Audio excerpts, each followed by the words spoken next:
যে সমস্ত দালালরা তুফানের অপপ্রচার শুরু করছে তাদের প্রতি ধিক্কার জানাই, তাদের প্রতি নিন্দা জানাই।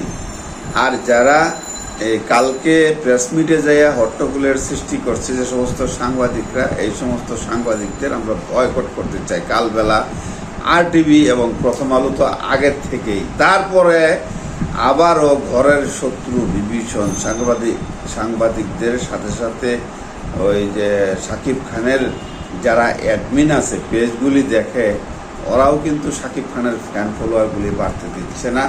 এইটারও ধিক্কার জানাই এবং তীব্র নিন্দা জানাই। আপনারা তাড়াতাড়ি আমার ভিডিওটা বেশি বেশি করে শেয়ার করেন। এই যে নাম্বারটা আছে, এই নাম্বারটা হোয়াটসঅ্যাপ নাম্বার, এখানে যেন সবাই যোগাযোগ করে এবং তাড়াতাড়ি এইটার বিরুদ্ধে অ্যাকশান নেওয়ার জন্যে আমরা একটা প্রেস মিট করতে পারি, সম্মেলন ডাকতে পারি। সেই জন্য আপনারা এই ভিডিওটা বেশি বেশি করে শেয়ার করবেন। আসসালামু আলাইকুম ভাই ব্রাদার, কেমন আছেন? আমি আলহামদুলিল্লাহ। এই যে দেখেন কত ধরনের অপপ্রচার করলো যে তুফান ভালো ছবি না, তাও এইগুলি কারা বলছে? বরেণ্য ব্যক্তিবর্গ। তো এই যে বরেণ্য ব্যক্তিবর্গরা বলছে, তাদের কি একটুকু মানে বিবেকে বাঁধলো না যে আমরা কোন পর্যায়ে আছি, কোন লেভেলে আছি? আমরা যে এই কথাগুলি বলতেছি, যখন মানুষ এই তুফান দেখবে তখন কি বলবে? তুফান কেউ কেউ বলছে নকল ছবি, তুফান কপি, কেউ কেউ বলতেছে তুফান ভালো হয় নাই, আমি ওই ছবিতে অভিনয় করি নাই, আমি রিভেঞ্জে অভিনয় করছি বা অমুক ছবিতে অভিনয় করছি, অমুক ছবি ভালো হবে। আরে ভাই, আপনারা যারা শিল্পী তারা তো সবার ছবিকেই ভালো বলবেন, সবার ছবির জন্যই শুভকামনা জানাইবেন। এইটাই হওয়া উচিত একটা শিল্পীর মুখের ভাষ্য। তা আপনারা কেমন ধরনের শিল্পী ভাই? আপনারা এ ধরনের একতরফা কথাবার্তা বলেন, হ্যাঁ, এটা তো উচিত না। আপনারা এই যে কথাগুলি বললেন, এই কথাগুলিতে এখন কি প্রমাণিত হইল? আপনারা কত ধরনের কুৎসা রটাইছেন, দুর্নাম রটাইছেন, বদনাম করছেন, অনেক রেন্টাল চাইতেছে, ওখানে কেউ যায়ও না, তুফান ছবি ভালো না, অমুক না, তমুক না। তারপরেও কি আপনারা এটাকে আটকাইতে পারছেন? হ্যাঁ, এখন কি অবস্থা? 113টা হল কিন্তু অলরেডি বুকিং হয়ে গেছে। যাদেরকে দিতে চাচ্ছেন না শাহরিয়ার শাকিল সাহেব, তারাও আইসা বলতেছে লাগে কত টাকা নেবেন, নেন, তুফান দেন না। আপনার হলে তো চালাবো না, আপনার হলটা সিটগুলি ভালো না, আপনার হলের স্ক্রিন ভালো না, আপনার হলে ফ্যান নাই, গরম।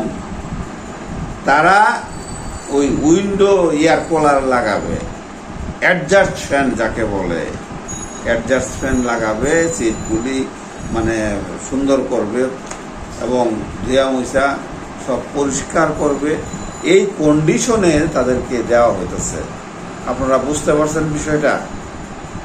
আর আমরা এই RTV এবং কালবেলাকে বয়কট করলাম। আমরা RTV এবং কালবেলায় যারা যারা আমরা এই সাবস্ক্রাইব করে রাখছি তাদেরকে আনসাবস্ক্রাইব করে দেব, আনফলো করে দেব, তাদেরকে বয়কট করলাম আমরা। এবং প্রথম আলোকে আমরা যারা শাকিব খানের ভক্ত, শাকিব খানের বিরুদ্ধে যারা যাবে তাদের পক্ষেই আমরা রুখে দাঁড়াবো। আর এই জন্যই আমার এই সম্মেলনটা করতে চাচ্ছি আমি। তো এখানে আপনারা যদি বেশি বেশি করে ভিডিওটা শেয়ার করেন, তাহলে এই খবরটা যারা শাকিব খানকে নিয়ে কাজ করবে তারাও জানবে এবং শাকিব খানও জানবে। শাকিব খানেরও জানার দরকার আছে তার অ্যাডমিনগুলি তাকে কিভাবে মানে একটা লেভেলে উঠায় রাইখে দিচ্ছে। তার ফ্যান বেসটা 6.8 মিলিয়ন ছিল ওই নূহ আলাইহিসসালামের আমলে, এখনও এই 6.8 মিলিয়নই আছে। কেন? শাকিব খানের তো এখন সারা বিশ্ব জুড়ে, শাকিব খানও জানে, তাহলে ফ্যান বেসটা বাড়বে না? এটা ওই অ্যাডমিনরা টাকা খাইছে, এই হ্যাটার্সদের কাছ থেকে টাকা খায়া এটা এখানে রেখে দিচ্ছে যে অন্তত পক্ষে একটা জায়গায় থামায়া রাখি শাকিব খানকে। সিনেমা দিয়ে আটকাইতে পারলাম না, শাকিব খানের সিনেমাটারে বন্ধ করতে পারলাম না, শাকিব খানকে বন্ধ করতে পারলাম না, বয়কট করতে পারলাম না, তো অন্তত পক্ষে ফ্যান বেসটাকে আটকায় রাখি, এটা হলো তাদের কথা।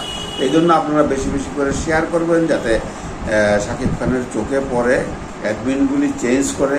আর যারা এই মানে নেক্সট টাইম শাকিব খানের কোনো ইভেন্টে ডাকবেন সাংবাদিকদেরকে, কালবেলা প্রথম আলো এবং RTVকে আপনারা ইনভাইট করবেন না প্লিজ। কারণ এরা এমন ঘুষ খাইছে, এমন নাসর বান্দা, মানে কি বলবো আর, যে তারা মানে শাকিব খানকে বিব্রতকর প্রশ্ন করছে এবং এই প্রেস কনফারেন্স শুরু হওয়ার আগেই তারা একবার হট্টগোল শুরু করছিল, সেটা আপনারা দেখছেন।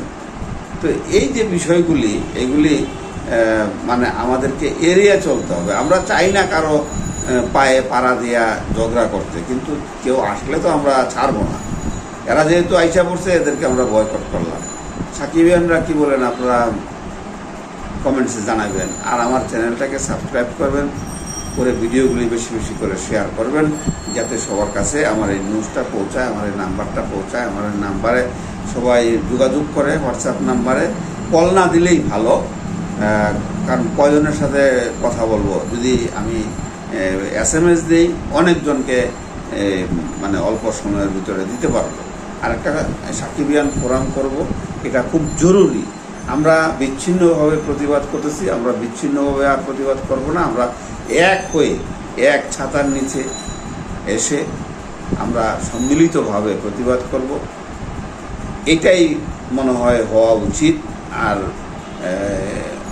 সময় বেশি নাই, আর সময় কাউকে দেওয়া যাবে না, কারণ হ্যাটার্সরা এমন বাড়ছে, আর তাদের পক্ষে মানে কি বলবো, সম্মানিত বরেণ্য ব্যক্তিবর্গ তাদের পিছনে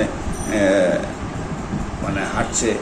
লজ্জাজনক ব্যাপার যে জাতি তাদেরকে এত সম্মান দিয়েছে, তাই তারা এই জায়গাটায় আসছে। কিন্তু যে জাতীয় পর্যায়ের আর্টিস্ট, তাকে নিয়ে তারা কুৎসা রটেছে, এটা মেনে নেওয়া যায় না।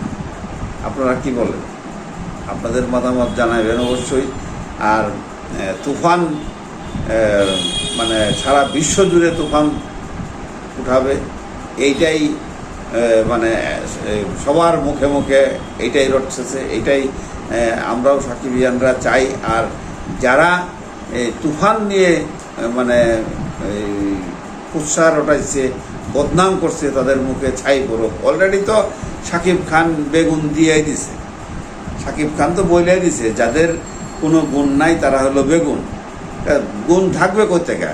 তারা তো শাকিব খানকে নিয়ে ছবি বানাতে যায়, শাকিব খান তাদের শিডিউল দেয় না, কারণ তাদের গল্প ভালো না, তাদের টেকনিশিয়ান ভালো না, তারা যে ফরম্যাটে শুটিং করতে চায় সেইটা শাকিব খানের পছন্দ না। এই জন্য সবাই খেপে গেছে শাকিব খানের উপরে। ভাই, যার যার ব্যক্তি স্বাধীনতার উপরে হস্তক্ষেপ করলে হবে না তো। শাকিব খান একটা ইন্ডাস্ট্রি নিজে তৈরি করছে, তার ইন্ডাস্ট্রিতে সেই রাজত্ব করতেছে। তার মানেটা হচ্ছে শাকিব খান যে স্টাইলে ছবি করে আসছে বিগত দিন ধরে, সে এই স্টাইলটাকে মেনটেন করে যাইতে যেতেছে। এই স্টাইলটাই সে করলে আমাদের সিনেমা বিশ্ব দরবারে পৌঁছাবে, এবং অলরেডি পৌঁছে গেছে। আর এই তুফান দিয়ে আর একটা রেকর্ড হবে। সুতরাং আমাদেরও উচিত শাকিব খানকে সাপোর্ট করা। আর যারা বাংলা সিনেমাকে মুখে মুখে বলে আমরা বাংলা সিনেমাকে ভালোবাসি, বাংলা সিনেমাকে সমৃদ্ধ করতে চাই, তারা শাকিবের বিরুদ্ধে কথা বলে। তাহলে কি হইল? এটা যে বাংলা সিনেমার ঝান্ডা ধরে রাখছে 25 বছর ধরে, আর তারে বাদ দিয়ে বাংলা সিনেমা আপনি সমৃদ্ধ করবেন, এটা হাস্যকর না? যাই হোক, সেটা আপনাদের ব্যাপার। আপনারা কি বলতেছেন, আপনারা কি করতেছেন, জাতি দেখতেছে। আপনারা তো অল্প কজন মানুষ, হাতে গোনা কয়েকজন। আপনারা মানে খুবই সংখ্যালঘু, 5-6 জন মানুষ আপনারা। তো যাই হোক, আপনাদের নাম বলে আপনাদেরকে ছোট করতে চাই না। আপনারা এমনিই ছোট হয়ে গেছেন, আরও ছোট হয়ে যাবেন ঈদের দিন থেকে, তুফানের ভাঙচুর যখন শুরু হবে। আসছে তুফান, প্রলয়ে তুফান, ঈদের দিনে তুফান, সারা বিশ্ব জুড়ে তুফান, তুফান তুফানি ঝড় দেখা দিবে এবার। সবাই সবার মতো প্রস্তুত থাকেন, ভিডিওটা বেশি বেশি করে শেয়ার করেন। আসসালামু আলাইকুম।